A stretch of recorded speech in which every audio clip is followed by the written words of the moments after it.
કેમ છો વિદ્યાર્થી મિત્રો? આગળના લેક્ચરમાં આપણે નવું ચેપ્ટર સ્ટાર્ટ કર્યું છે કાર્બનિક રસાયણ વિજ્ઞાન. તેમાં આપણે આગળ વધીએ. આગળ આપણે જોઈ ગયા કે કાર્બનિક પદાર્થો એનો ઇતિહાસ શું છે, કે શરૂઆત કઈ રીતે થઈ. પછી આલ્કેન, આલ્કીન અને આલ્કાઇન કોને કહેવાય. કાર્બન કાર્બન વચ્ચે સિંગલ બોન્ડ હોય, ડબલ બોન્ડ હોય અથવા ટ્રિપલ બોન્ડ હોય. તેના આધારે આપણે કઈ રીતે નામકરણ કરી શકીએ, સંકરણ શું થાય તેના વિશેનો અભ્યાસ કર્યો. હવે આપણે તેના પછીનો અભ્યાસ કરશું કે પાઈ બંધોની લાક્ષણિકતાઓ શું છે, અથવા તો પાઈ બંધના નિર્માણની જરૂરિયાતો શું છે. બરાબર, તો જે વાત કરવાની છે તે છે પાઈબંધ વિશે. શેના વિશે આપણે વાત કરશું? પાઈબંધ વિશેની વાત કરવાની છે. તો જો પાઈબંધ કઈ રીતે બને તેના વિશેની આપણે વાત કરીએ કે બે કાર્બન પરમાણુઓની વચ્ચે પાઈબંધનું નિર્માણ થવા માટે શું જરૂરિયાત છે તે જોઈએ. તો જો પહેલો પોઈન્ટ લખીએ કે તેમની, અથવા તો અહીંયા સ્ટાર્ટ જ કરીએ કે બે કાર્બન પરમાણુઓની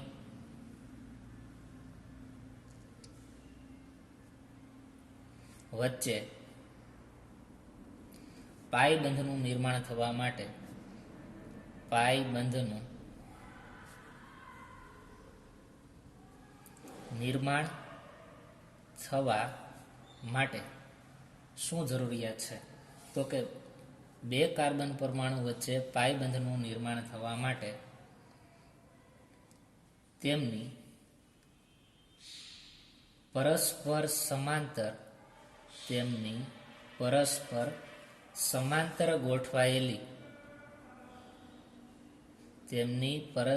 સમાંતર ગોઠવાયેલી પી કક્ષકોનું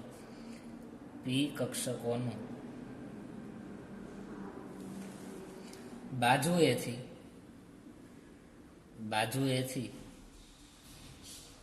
યોગ્ય સંમિશ્રણ થવું જોઈએ.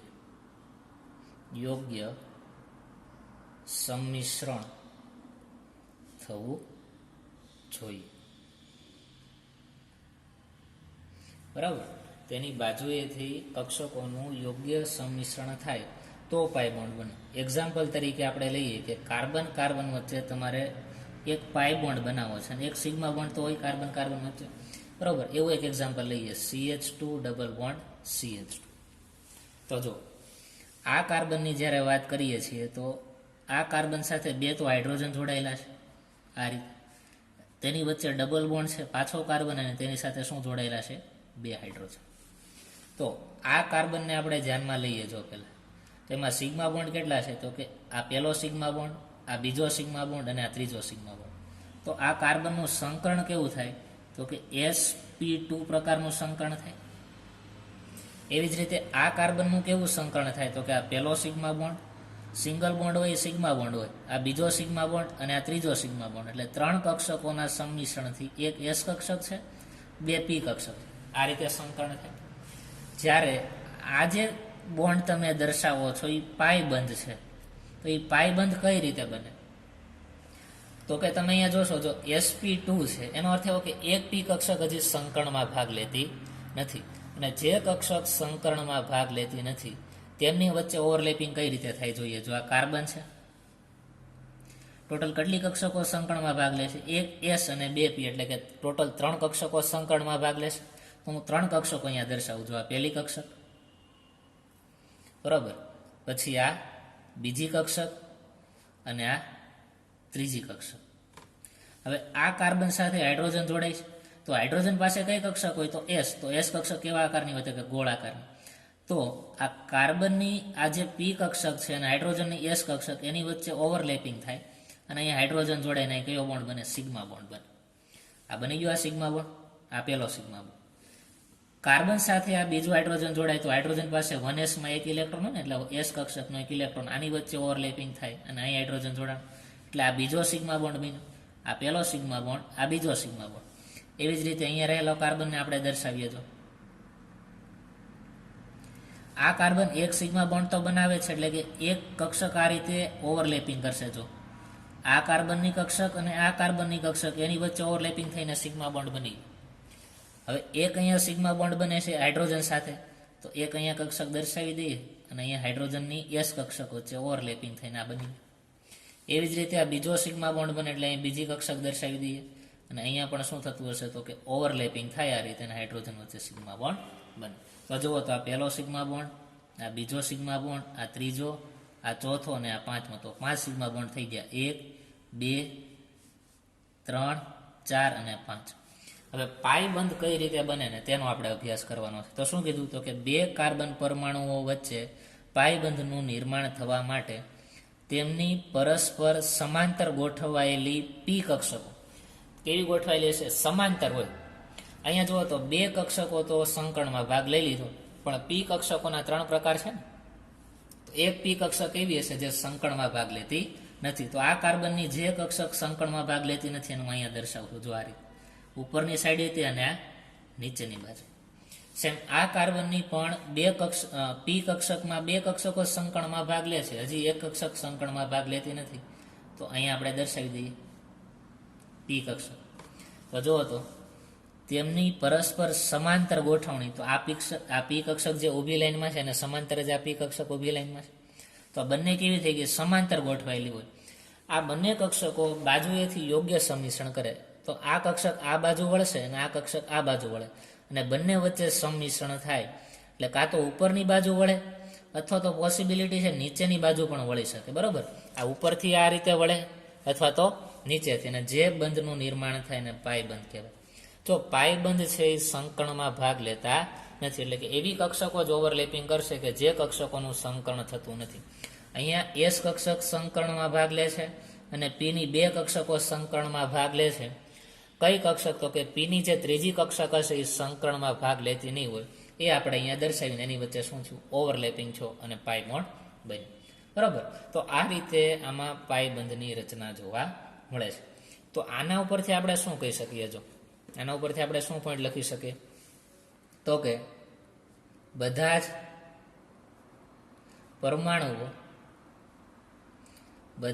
પરમાણુઓ એક જ સમતલમાં હોવા જોઈએ. એક જ સમતલમાં હોવા જોઈએ. તો તમે અહીંયા જોઈ શકો છો તો બધા એક જ સમતલમાં હોય. આ કાર્બન છે, અહીંયા કાર્બન છે, આ હાઇડ્રોજન, હાઇડ્રોજન, આ હાઇડ્રોજન, આ હાઇડ્રોજન. આ પેજ છે અને તમે એક સમતલ ધારી લો તો એક અહીંયા કાર્બન, એક અહીંયા કાર્બન છે. બરોબર, એક આ સાઈડ હાઇડ્રોજન છે, એક અહીંયા હાઇડ્રોજન જોડાયેલો છે, એવી રીતે અહીંયા હાઇડ્રોજન છે, તો આખું સમતલ થઈ ગયું. બરોબર, પરમાણુ બધા સમતલમાં હોય. પાયબંધની વાત કરીએ છીએ આપણે, કાર્બન કાર્બન વચ્ચે ડબલ બોન્ડ છે, એમાંથી એક સિગ્મા છે અને એક પાઈ બોન્ડ છે. પણ અહીંયા જે 2 કાર્બન છે અને અહીંયા જે 4 હાઇડ્રોજન છે એક જ સમતલમાં હોવા જોઈએ. પછી પી કક્ષકો છે કેવી હોય તો કે સમતલની ઉપર હોય. જો માનો કે આ છે એ સમતલ છે તો પી કક્ષક ઉપરની સાઈડ હોય, આ ઉપર દર્શાવે અને આ નીચેની બાજુ. તમે આમાં આકૃતિ 2Dમાં જ આપણે દોરી શકીએ એટલે ખ્યાલ ન આવે, પણ આ પેજની કાર્બન છે એની પાછળની સાઈડ એક પી કક્ષક હોય ને એક ઉપરની સાઈડ હોય, એક નીચેની સાઈડ, એ રીતે તમારે સમજવાનું. તો બીજો પોઈન્ટ આપણે લખીએ તો શું થાય તો કે અણુમાં બંને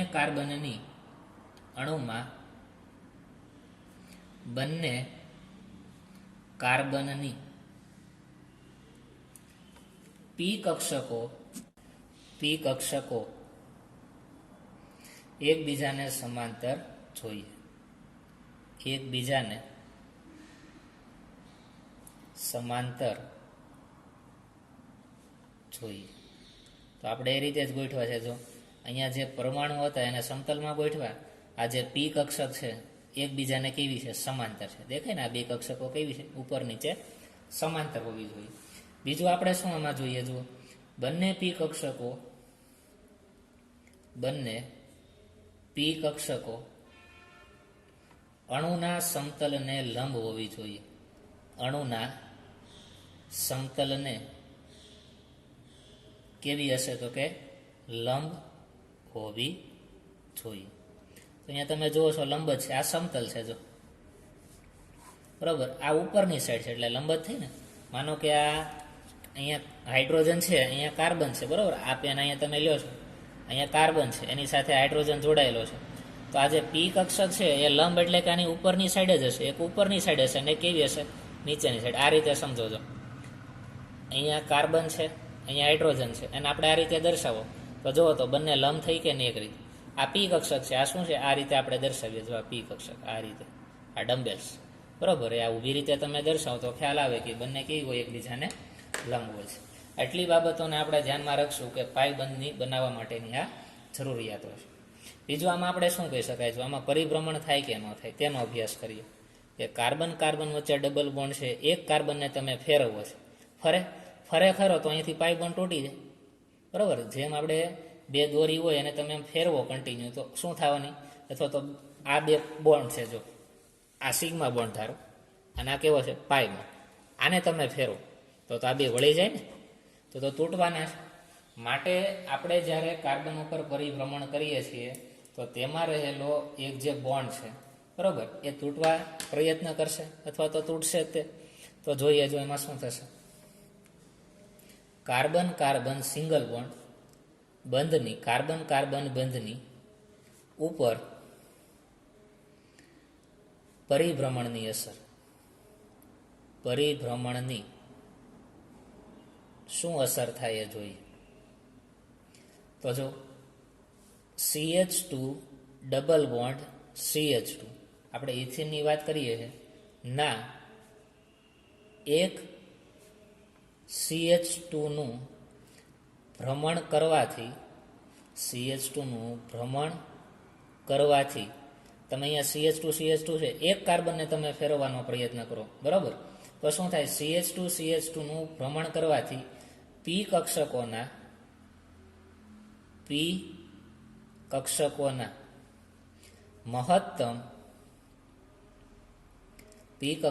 મહત્તમ સંમિશ્રણમાં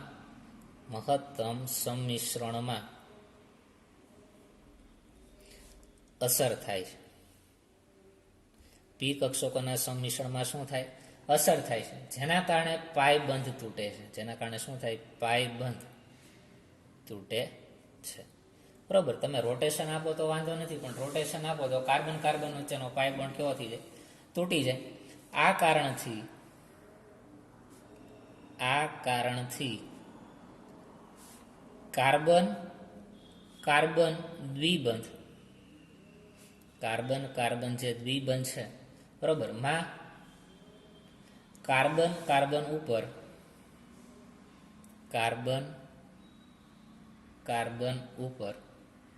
ભ્રમણ શક્ય હોતું નથી.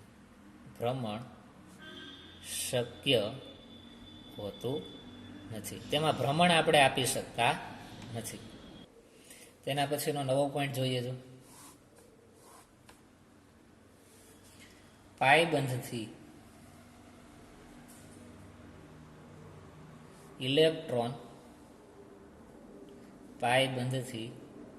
ઇલેક્ટ્રોન પ્રાપ્યતા અને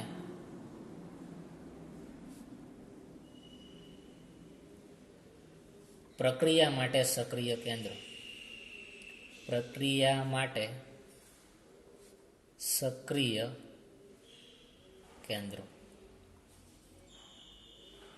પાયબંધથી ઇલેક્ટ્રોન પ્રાપ્યતાની વાત કરશું ને પ્રક્રિયા માટે સક્રિય કેન્દ્રો શું છે એ વાત કરી. હવે જો પાયબંધની જ્યારે વાત કરીએ છીએ ત્યારે બે કાર્બન વચ્ચેના પાયબંધનું ઇલેક્ટ્રોન વાદળ,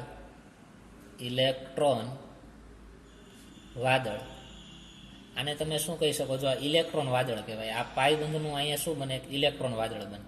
તમે આ રીતે દર્શાવી શકો છો. કાર્બન કાર્બન એની વચ્ચે ઓવરલેપિંગથી એક સિગ્મા બોન્ડ બને, અને પાઈ બોન્ડનું આ રીતે શું હોય?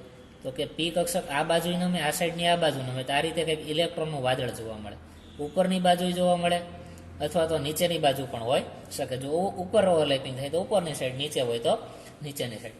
બંને સાઈડ પાઈ બોન્ડ છે એવું ન વિચારતા કે ઉપર પાઈ બોન્ડ બની જાય, નીચે તે. અહીંયા બે જ બોન્ડ છે ને, એક સિગ્મા અને પાઈ, એક જ પાઈ બોન્ડ બનવાનો છે. તો બે કાર્બન વચ્ચે પાયબંધનું ઇલેક્ટ્રોન વાદળ બંધ ધરાવતા પરમાણુઓના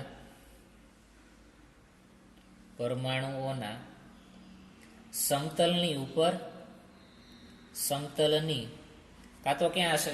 ઉપરની બાજુ, અથવા તો ક્યાં હશે? નીચેના બાજુ. તો સમતલની ઉપર તથા સમતલની ક્યાં હોય તો કે સમતલની નીચે, જો ઉપરની સાઈડે દેખાય છે નીચેની સાઈડે દેખાય છે ને, સમતલની નીચે આચ્છાદિત થયેલું હોય છે, કાં તો સમતલની ઉપર હશે અથવા તો તેની નીચે આચ્છાદિત થયેલું હોય છે. આથી પ્રક્રિયા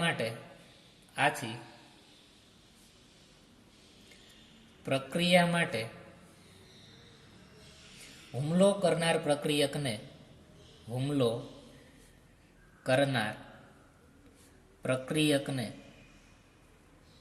એટલે શું, અહીંયા ઇથિન છે આવડવા બરોબર, એની સાથે બીજો કોઈ પ્રક્રિયા કરતો હોય અને આના ઉપર એટેક એટલે કે પ્રક્રિયા કરે એટલે કે હુમલો કરે એમ શબ્દ પણ વાપરી શકાય. એટલે કે હુમલો કરનાર પ્રક્રિયકને પ્રમાણમાં સરળતાથી ઇલેક્ટ્રોન પ્રાપ્ત થાય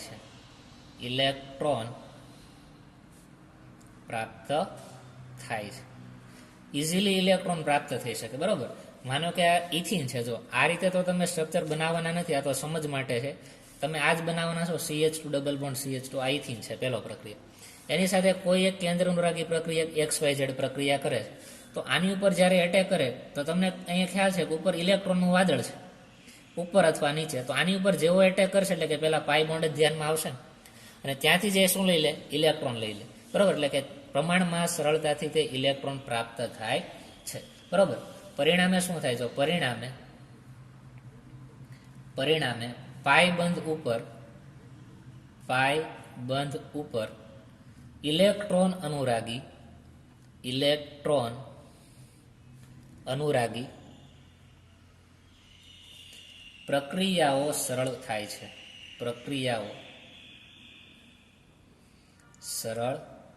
છે. એવી પ્રક્રિયા કે જો ઇલેક્ટ્રોન અનુરાગી એટલે કે જેને ઇલેક્ટ્રોન પ્રત્યે આકર્ષણ હોય તેવી પ્રક્રિયાઓ ઝડપથી થાય. કારણ કે અહીંયા પાઈ બંધનું ઇલેક્ટ્રોન વાદળો એટલે અહીંયા ઇલેક્ટ્રોન રહેલા છે, તો અહીંથી ઇલેક્ટ્રોન ઝડપથી લઈ શકાય. માટે ઇલેક્ટ્રોનને અહીંયા આકર્ષણ ઇઝીલી થાય માટે તેને ઇલેક્ટ્રોન અનુરાગી પ્રક્રિયા તરીકે કીધું. બરાબર, એટલે ઇલેક્ટ્રોન અનુરાગી પ્રક્રિયા સરળતાથી આમાં થઈ શકે. તો પાઈબંધ વિશેની આજે સામાન્ય વાત છે કે પાઈબંધ કઈ રીતે બને છે. તેમાં પી કક્ષકો સમાંતર હશે, બંને વચ્ચે ઉપરની સાઈડ અથવા તો નીચેની સાઈડ ઓવરલેપિંગ કઈ રીતે થાય છે. બીજું કે કાર્બન વચ્ચેનો ડબલ બોન્ડ હોય, એમાંથી એક કાર્બનને તમે ફેરવાનો પ્રયત્ન કરો તો તેની વચ્ચેનો પાઈ બોન્ડ તૂટી જાય છે. અને બીજું શું તો કે ઇલેક્ટ્રોન અનુરાગી પ્રક્રિયા એટલે કે ઉપરથી કોઈ પ્રક્રિયા એટેક કરે તો અહીંયાથી ઇલેક્ટ્રોન સરળતાથી મેળવી પણ શકે.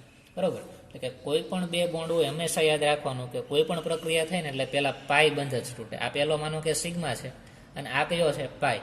તો કોઈ પણ પ્રક્રિયા થાય ત્યારે બંધ તૂટવાની જ્યારે વાત આવે તો પહેલો બંધ તો પાઈ જ તૂટવાનો. સિગ્મા બોન્ડ તૂટે નહીં, કારણ કે પાઈ બોન્ડ ઉપર છે, જો અવકાશી વાદળ ઉપર અથવા તો નીચેની સાઈડ, સિગ્મા બોન્ડ તો વચ્ચે હોય. અને બીજું એ કે સિગ્મા બોન્ડ હોય એ ખૂબ પ્રબળ હોય. પાઈ બોન્ડની સાપેક્ષમાં સિગ્મા બંધ હોય કેવો હોય, ખૂબ પ્રબળ હોય. એટલે સિગ્મા બોન્ડ છે ઇઝીલી તૂટવાના નથી. પહેલા કયો તૂટશે તો કે પાઈ બંધ તૂટે છે. ત્યારબાદ અમુક જે પુસ્તકના કોયડા છે તે જોઈએ. પુસ્તકનો કોયડા નંબર 12.1 કોયડો આપેલો છે 12.1. બરોબર, એમાં ક્વેશ્ચન પૂછેલો છે કે અમુક તમને અણુ આપી દીધેલા છે, તો તેમાં સિગ્મા અને પાઈ બંધની સંખ્યા કહેવાની છે. શું કીધું, નીચે દર્શાવેલા સંયોજનોમાં કેટલા સિગ્મા અને પાઈ બંધ રહેલા છે કહેવાનું છે. સિગ્મા અને પાઈ બંધની સંખ્યા ગણીને કહેવાની છે. બરોબર, તો એમાં પહેલું જે આપ્યું છે એ કંઈક આ રીતે છે. હાઇડ્રોજન, એની સાથે કાર્બન, એની વચ્ચે 3 બંધ છે, પછી કાર્બન, હાઇડ્રોજન, પછી અહીંયા કેટલા બોન્ડ છે, ડબલ બોન્ડ, કાર્બન, હાઇડ્રોજન, કેટલા છે, અહીંયા 3 છે. તો આ રીતનો એક તમને અણુ આપી દીધો છે અને આમાં સિગ્મા બંધ અને પાઈ બંધની સંખ્યા કેટલી છે એ તમારે દર્શાવવાની છે. તો પહેલાં તમારે શું કરાય કે આવું જ્યારે બધું મિક્સ કરીને આપી દે, બાજુમાં પરમાણુ લખી નાખે, તો પહેલાં કાર્બનને ફોકસ કરાય. તો પહેલાં અહીંયા જોઈ લઉં, અહીંયા કાર્બન છે, અહીંયા બીજો કાર્બન છે, અહીંયા ત્રીજો કાર્બન છે, અહીંયા ચોથો કાર્બન છે. આ કેટલામો કાર્બન? 5મો કાર્બન. તો આમાં 5 કાર્બન છે એ ક્લિયર છે. તો આપણે કાર્બન પહેલાં લખી નાખીએ. જો આ પહેલો કાર્બન, આ પહેલો કાર્બન, આ બીજો, આ ત્રીજો, આ ચોથો ને આ 5મો. તો પહેલો કાર્બન હું અહીંયા લખું છું. જો પછી આ બીજો કાર્બન છે, તો પહેલા કાર્બન અને બીજા કાર્બન વચ્ચે કેટલા બંધ છે? તો કે 3 બંધ છે. તો અહીંયા દર્શાવી દઉં 1, 2 અને 3. આ બીજો કાર્બન. પછી આવે છે આ ત્રીજો કાર્બન. તો બીજા અને ત્રીજા કાર્બન વચ્ચે આ રીતે આપણે અંતર રાખવાનું, બરોબર. આ ત્રીજો કાર્બન છે. પછી ત્રીજા કાર્બન એની સાથે હાઇડ્રોજન જોડાયેલો છે. હાઇડ્રોજનને આપણે ધ્યાનમાં લેતા નથી, પણ આ ત્રીજો કાર્બન અને ચોથા કાર્બન વચ્ચે ડબલ બોન્ડ છે ને, તો આપણે અહીંયા ડબલ બોન્ડ લખી નાખીએ, ડબલ બોન્ડ. અને આ ચોથો કાર્બન, ચોથો કાર્બન પછી હાઇડ્રોજન આવે, એ તો આ કાર્બન સાથે જોડાયેલો છે, એ આપણે ધ્યાનમાં લેતા નથી. પછી કેટલામો કાર્બન છે? તો કે આ 5મો કાર્બન. તો અહીંયા 5મો કાર્બન લખી નાખે. એટલું ક્લિયર છે. હવે જો તો આ કાર્બન અને આ કાર્બન વચ્ચે એક હાઇડ્રોજન છે, એ ક્યાં હશે આપણે પછી જોશું, પણ અહીંયા એક પણ બંધ દર્શાવ્યા નથી, એટલે કાર્બન કાર્બન વચ્ચે સિંગલ બોન્ડ મૂકી દેવું.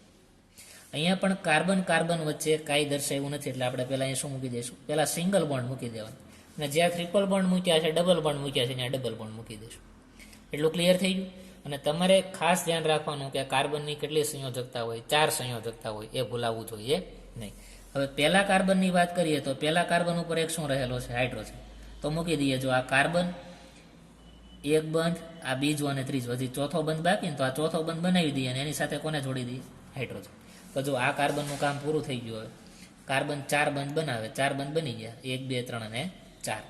બીજી વાત કરીએ, આ કાર્બનની વાત કરીએ. જો બીજો કાર્બન, બીજા કાર્બન ઉપર કઈ હાઇડ્રોજન મૂકવાની જરૂર છે? મૂકવાની જરૂર જ નથી. જો આ કાર્બન છે એની પાસે 1, 2, 3 અને 4 બંધ, 4 બંધ તો બની જ ગયેલા છે.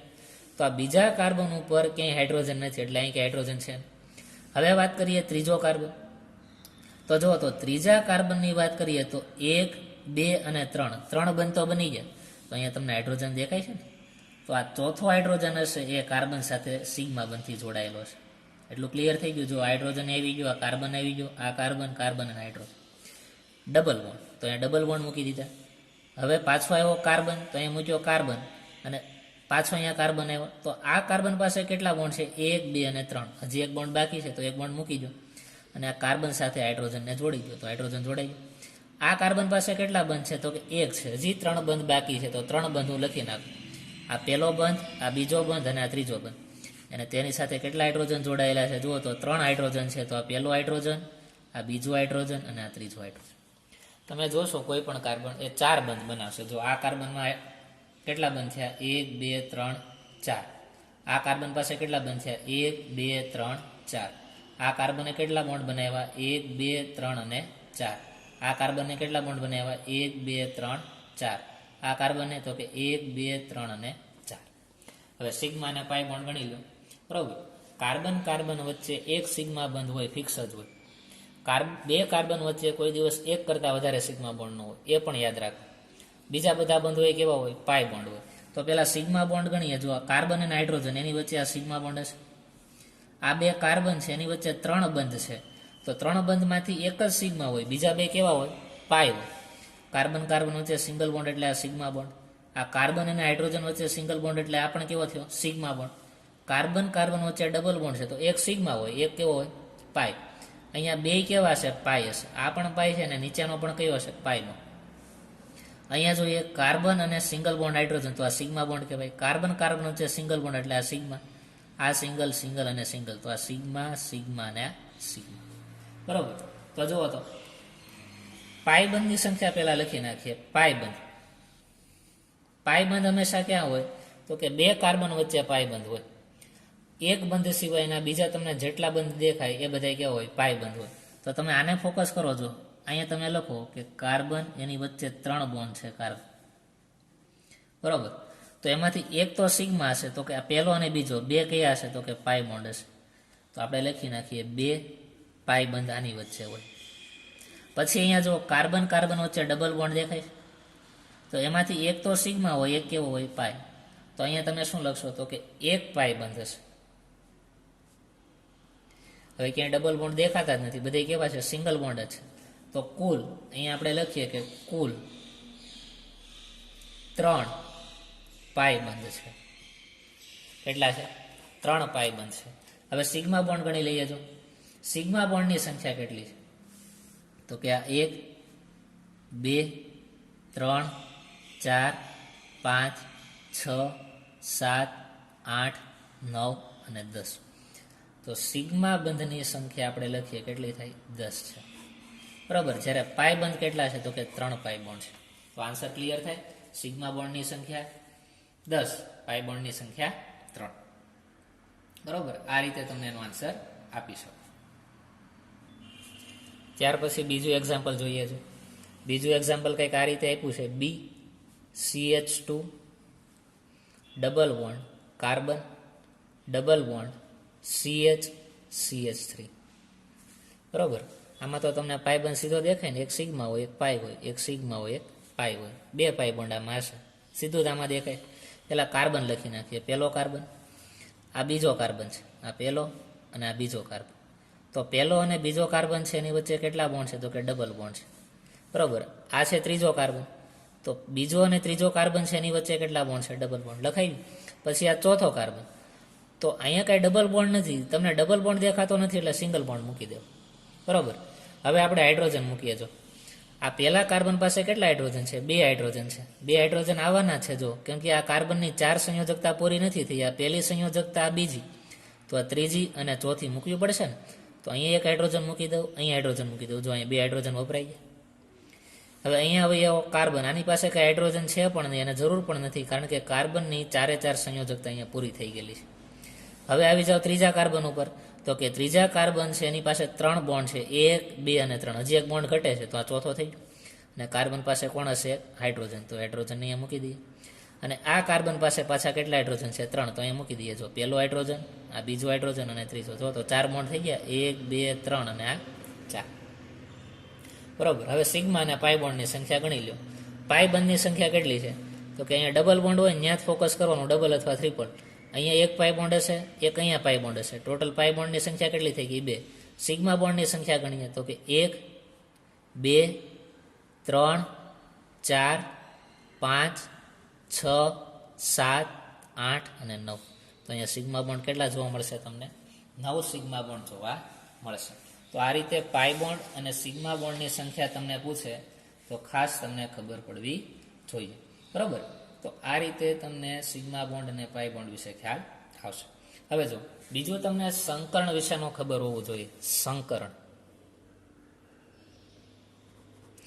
સંકરણ છે એ કોના ઉપર આધાર રાખે? તો કે સિગ્મા બંધની સંખ્યા ઉપર આધાર રાખે, બરોબર. સંકરણ એ સિગ્મા બંધની સંખ્યા ઉપર આધાર રાખશે. પછી આપણે આગળ વધશું ત્યારે લોન પેરની સંખ્યાને ધ્યાનમાં લેવા પડે, બરાબર. તે પણ આપણે જોશું, પણ અહીંયા આપણે ખાલી સિગ્મા બંધની જ વાત કરવી છે અત્યારે. તો સિગ્મા બંધની સંખ્યા આપણે લખી નાખીએ, સિગ્મા બંધની સંખ્યા, અને તેના આધારે આપણે સંકરણ જોઈએ, બરાબર. તો જો સિગ્મા બંધની સંખ્યા, એક સિગ્મા બોન્ડ હોય, બરાબર, એવા તો એક પણ સંકરણ આવવાના નથી. 2 થી સ્ટાર્ટ થશે. જો તમને અણુમાં 2 સિગ્મા બોન્ડ દેખાય, બરાબર, કોઈ પણ કાર્બન લ્યો અને તેની પાસે 2 સિગ્મા બંધ દેખાય, તો તમારે સમજવાનું કે તેમાં 2 કક્ષકો સંકરણમાં ભાગ લેતી હોય. જેટલા સિગ્મા બંધ એટલી કક્ષકો સંકરણમાં ભાગ લે. તો 2 કક્ષકો સંકરણમાં ભાગ લે તો એક કક્ષક હશે S, બીજી કક્ષક હશે P. તો એ જે કાર્બન કે જેની પાસે 2 સિગ્મા બોન્ડ હોય તેની સંકરણ કેવું થાય ભાઈ? તો કે sp સંકરણ થાય. પછી આગળ વધીએ. જો સિગ્મા બંધની સંખ્યા 3 મળે, કોઈ એક કાર્બન છે અને તેની પાસે કેટલા સિગ્મા બોન્ડ મળે? 3 સિગ્મા બોન્ડ હોય, તો ટોટલ 3 કક્ષકો સંકરણમાં ભાગ લેશે. તો કે એક S કક્ષક હશે અને 2 P કક્ષક, તો ટોટલ 3 થઈ ગયા. આ રીતે એવી જ રીતે જો કાર્બન પાસે 4 સિગ્મા બોન્ડ હોય તો તમારે શું સમજવાનું? ટોટલ 4 કક્ષકો સંકરણમાં ભાગ લેશે. એક S કક્ષક હશે અને 3 P કક્ષકો હશે, ટોટલ 4 થઈ ગઈ, બરાબર. તો આ રીતે sp સંકરણ, sp2 સંકરણ અને sp3 સંકરણ ખબર પડવી જોઈએ. sp સંકરણ કેમાં હોય? તો કે આલ્કાઇનમાં sp સંકરણ હોય. sp2 સંકરણ કેમાં હોય? તો કે આલ્કિનમાં. આલ્કિન એટલે શું કે કાર્બન કાર્બન વચ્ચે ડબલ બોન્ડ હોય. આલ્કાઇન એટલે શું કે કાર્બન કાર્બન વચ્ચે ટ્રિપલ બોન્ડ હોય. અને sp3 સંકરણ કેમાં હોય? તો કે આલ્કેનમાં sp3 સંકરણ હોય, કે જેમાં કાર્બન કાર્બન વચ્ચે કેવા બોન્ડ હોય? સિંગલ બંધથી જોડાયેલા જોવા મળે છે. તો આ સંકરણમાં સિગ્મા બંધને તમારે ખાસ ફોકસમાં લેવાના છે કે સિગ્મા બંધની સંખ્યા કેટલી છે. જેટલી સંખ્યા સિગ્મા બંધની હોય તેટલી કક્ષકો સંકરણમાં ભાગ લેતી હોય, ખાસ ધ્યાન રાખજો, બરાબર. હજી આવશે આગળ લોન પેર આમાં એડ થવાની છે, પણ જ્યારે એ લોન પેર આવે ત્યારે સંકળનો વિશે અભ્યાસ કરશું. અત્યારે માત્ર આપણે સિગ્મા બોન્ડને ધ્યાનમાં લેશું.